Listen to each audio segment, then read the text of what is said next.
E aí, pessoal, nós três fazemos parte do corpo docente do curso superior de música pela UFPB, Universidade Federal da Paraíba. Hoje eu estou aqui com o Jonathan Silveira e Arthur Souza. Eu sou o Jório Machado e nós fazemos parte da disciplina de Estruturação e Análise 2, com o professor Valério Fiel da Costa. E hoje faremos uma breve análise aqui da Sonata número 1 de Beethoven, Opus número 2, uma breve análise estrutural da obra, juntamente com uma contextualização histórica. Então, dando início à contextualização, é importante dizer que em 1787, Beethoven teve sua primeira ida a Viena, onde planejara dar continuidade a seus estudos, juntamente com Mozart.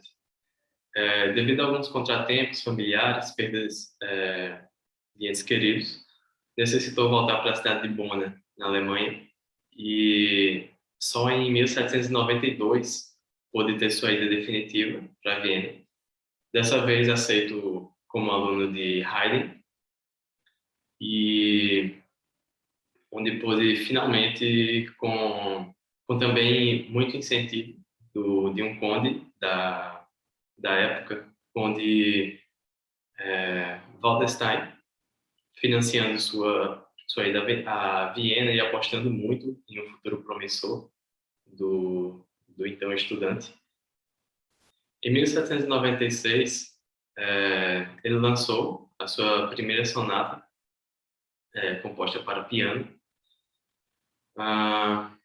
fazendo uso da tonalidade de Fá menor, o que era pouco comum na época, principalmente como escolha para sonatas. Essa composição, em especial, ela foi dedicada a seu professor Haydn, com um tom provocativo, exatamente pelas afirmações que Haydn fazia, que essas escolhas de seu aluno não seriam bem-sucedidas a fim de atender à demanda de mercado. Jonatas iniciará a análise estrutural da obra. Bom, gente, o primeiro movimento alegro está em forma sonata. A gente sabe que a forma sonata ela possui três partes: a exposição, o desenvolvimento e a reexposição. Bom, logo no início, no tema A, fica muito clara a tonalidade da peça já no primeiro tema, que começa com arpejo de Fá menor. Muito interessante notar que esse tema está numa estrutura de sentença. O que é uma estrutura de sentença no tema? Bom, é uma estrutura que possui 4 partes: apresentação, repetição, continuação e cadência. Algo muito interessante nesse tema A é que ele termina com a semicadência, ou seja, ele termina no 5º grau. Mas a gente vai entender um pouquinho mais na frente que, conforme a interpretação de determinados músicos, a gente tem essa sensação ou não. Bom, em seguida nós temos a transição. A transição é a ponte modulatória. Essa transição ela está no 5º menor. E é algo muito interessante que ela possui 2 partes. Uma parte que remete ao tema A e outra parte que remete ao tema B, que não foi apresentado.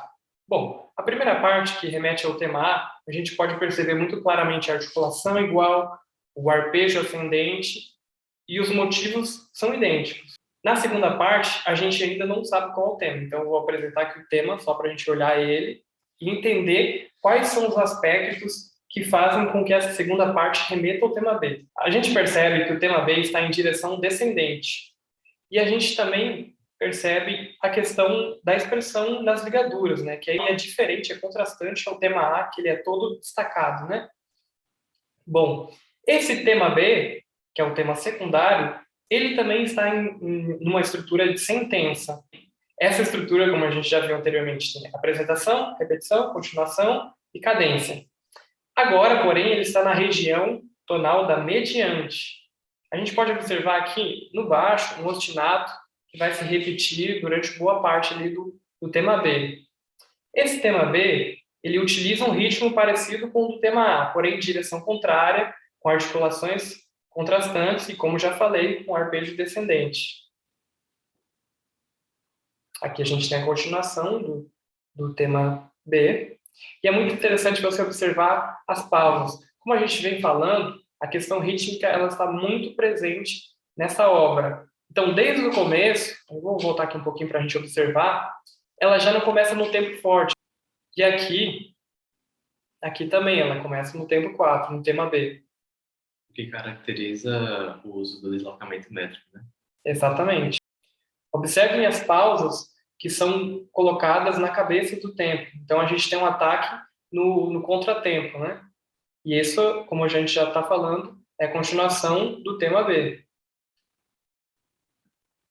Arthur, fala um pouquinho para a gente da cadência aqui. Então, pessoal, como já foi falado aqui, a gente tem essa métrica deslocada, né? De certa forma. Se vocês perceberem ali na clave de Fá, na mão esquerda, ele coloca os esforçandos no tempo fraco, né? Ele dá a ênfase sempre no tempo fraco, a peça inteira. Então, na cadência também não é diferente. Embora na mão direita ali do pianista, na clave de sol, a gente tem a escala, né? Geralmente a gente dá ênfase na mão direita, na peça, né? Às vezes a gente tem as exceções, como também no caso dessa peça do Beethoven, né? Dessa sonata. Ele dá o impulso no tempo fraco, dá essa ênfase. Então, ele quer mostrar isso para a gente, Beethoven. Aqui a mesma coisa. E aí a gente tem o tema fechamento. Pode falar, Júlio. Bom, o tema C de fechamento, ele vai fechar essa seção, que é a exposição. Ele está na região da mediante. E a gente tem algumas características aqui nele, que é o uso da apogiatura e também a colocação dos acordes em bloco no tempo fraco. A gente pode observar bem isso aqui, como eu circulei aqui na imagem. E assim a gente encerra a exposição. Alguns pianistas repetem essa exposição, outros não. Aí são escolhas interpretativas. Então, pessoal, agora nós temos o desenvolvimento, que ele vai pegar o motivo do tema A, né? A gente aqui vai chamar de A linha, porque ele faz algumas mudanças, né? A tonalidade a gente pode observar que está na mediante, né? No caso, a tonalidade original da música é Fá menor, e ele vai modulando até que ele chega aqui no desenvolvimento na mediante. A gente chama de A linha por essa diferença e também porque a gente pode observar que ele repete ali aqueles pequenos motivos ali. O motivo B, ele vai repetindo a cada compasso, então não é exatamente igual lá no início. Bom, agora aqui a gente tem o tema abelhinha, que ele está na região da subdominante, e a gente tem algumas diferenças nele também. Principalmente a repetição desse motivo aqui, desse primeiro motivo, que se resume a Sol bemol, Fá, Mi bemol, Dó, Lá, natural, Sol bemol, Fá, Si. Esse motivo aqui que a gente pode observar, que logo já é repetido. E ele vai sendo transformado aos poucos. Então, a gente, por exemplo, vai ter ele aqui no final do primeiro sistema, na região do quinto menor. E depois ele vai retornar a subdominante, como aqui no finalzinho. Então, a gente pode ver. Outras coisas vão sendo desenvolvidas, né? Então, esse tema B, por exemplo, ele passa para a mão esquerda, então ele vai aqui para a região do baixo, enquanto ele vai criando outras coisas na mão direita. E assim segue até onde a gente chega na retransição. O que é a retransição? A retransição é quando nós retornamos à região tonal do início da peça. Então, a gente retorna a Fá menor. A retransição, ela também está dividida em duas partes, assim como a transição, como a gente viu lá no início. A primeira parte da retransição é marcada por esses acentos no contratempo e resolução no tempo forte. Bom, então a gente aí tem mais uma vez aquele aspecto rítmico de ele deslocar o apoio, trazer o apoio para o tempo fraco e resolver no tempo forte. Isso é bem característico nessa peça e é o que vai assim denotar esse conflito, essa coisa voraz assim de estar brigando de certa forma com o ritmo. E pessoal, mais uma vez, né, como a gente está dando essa ênfase, o Beethoven ele realmente queria colocar o que ele pensava assim, ser contrário ao normal, né, ao natural da época, né? Então, em toda a peça, ele vai colocando ênfase nos contratempos, né? E isso, já fazendo referência àquele desentendimento que ele teve com Haydn, como o Jorge explicou, isso, nessa peça, que é uma dedicatória para o Haydn, já é, de certa forma, uma mensagem, ó, eu vou fazer a minha música. Exatamente. E aí a gente chega na segunda parte da retransição, que é marcada por esse motivo aqui, que ele é um fragmento do tema A. Lembra que a gente viu o tema A lá no início? A gente dividiu o motivo entre motivo A e motivo B? Bom, aqui a gente tem o uso do motivo B. Então aqui a gente chega na reexposição, que é onde ele vai retomar o que ele apresentou logo no início. A reexposição ela está na região de tônica também. Então a gente tem aqui o tema A. Em seguida a gente vai ter o tema B aqui, também na região de tônica. E algo muito interessante que tem nesse tema B, que a gente até poderia ter explicado antes, mas a gente deixou para explicar aqui uma coisa de cada vez, que é o baixo de Alberti, né? Que é um baixo bem característico desse período, que foi utilizado por muitos outros compositores, né? É um recurso composicional. Então a gente tem a repetição aqui do B, exatamente como estava lá no início, aqueles esforzandos no deslocamento rítmico. E o tema de fechamento, agora na tônica. Então a gente vai fechar a peça com a reexposição toda da tônica. E a gente vai terminar com a coda, que digamos que é o rabo do primeiro movimento, né? A gente já tem aqui a conclusão, anteriormente a coda, né, da obra, e que o que a gente tem é uma reafirmação de dominante e tônica, terminando e por fim a peça. Forma de finalização bem característica também nesse período. Bom, essa análise ela também conta com considerações performativas. Então, Arthur, conta para nós um pouquinho sobre essas possibilidades.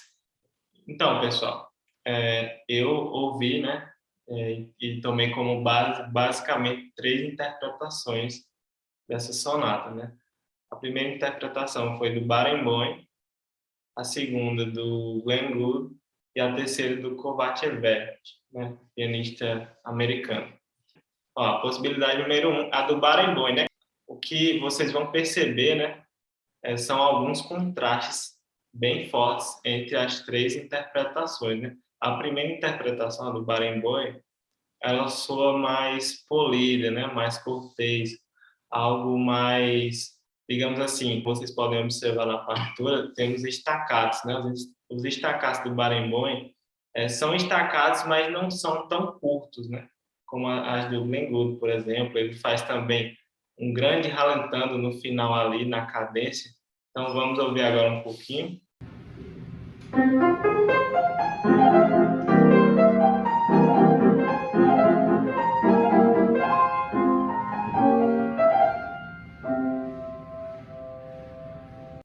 Vocês observaram a interpretação que eu tentei fazer mais próxima do que o Barenboim faz. E eu já vou pedir para o Jonas colocar do Glenn Gould para vocês notarem o contraste.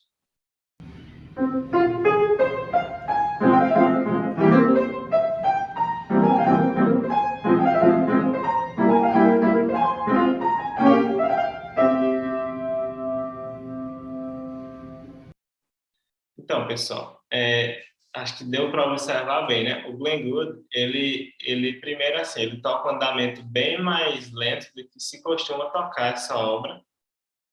Ele toca bem mais articulado, né? aquele toque, digamos, mais baquiano, que ele é bem característico pelas invenções de Bach que ele gravou.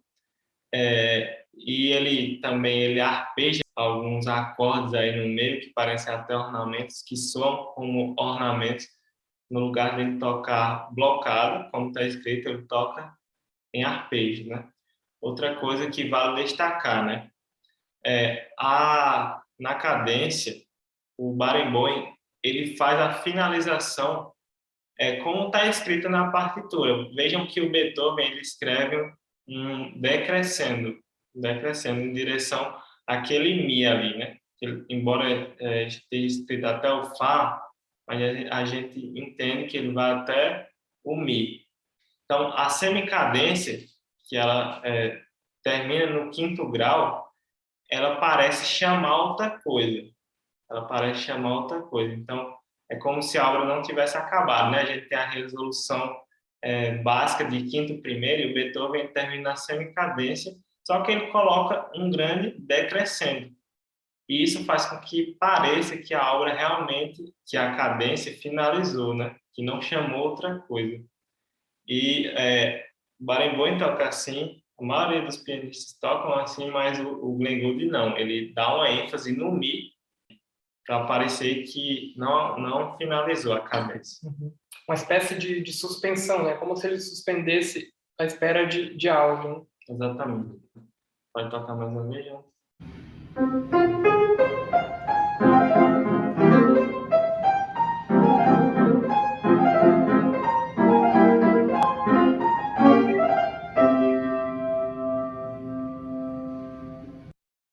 Então, pessoal, agora a gente vai mostrar a terceira possibilidade do Kovacevic. Ele toca realmente assim. A gente gostou muito da interpretação dele, de certa forma remete à dedicatória do Beethoven ao Haydn, né? Aquela coisa de não é ao meu mestre com carinho, né? Então foi uma coisa bem provocativa.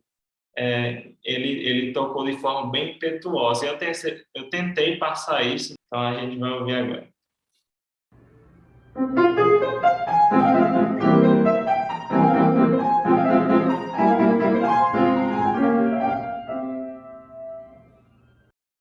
Então aí vejam que ele também muda o andamento, né? Mais rápido em comparação ao berimbau, e ao Glenn Gould nem se fala, né? Então basicamente é isso. A gente vai mostrar outra parte ainda. É interessante ver como as opções rítmicas que ele fez na própria dão um direcionamento, né? Exatamente. E é o que a gente vai ver agora. Como a gente já comentou, a ênfase no tempo fraco, né? Ele coloca os esforçandos ali para dizer assim, ó, eu não quero no tempo forte, eu quero no tempo fraco. Então, a gente vai ouvir um pouquinho também.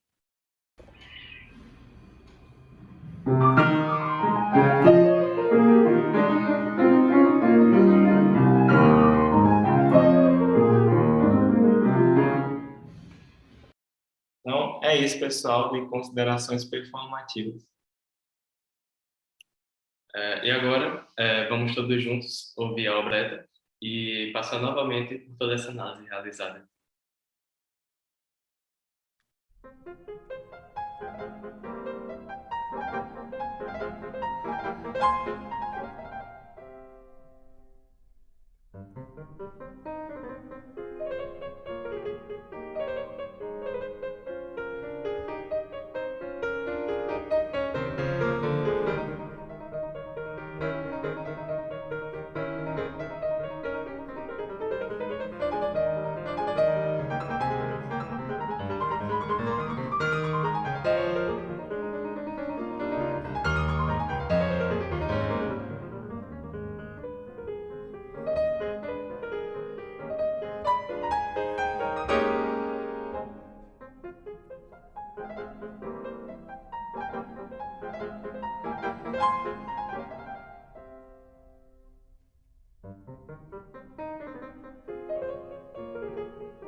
Bom, é isso, pessoal. Esperamos que essa análise possa ter contribuído para acrescentar algo no conhecimento de vocês. Muito obrigado. Valeu, galera. Tchau, tchau.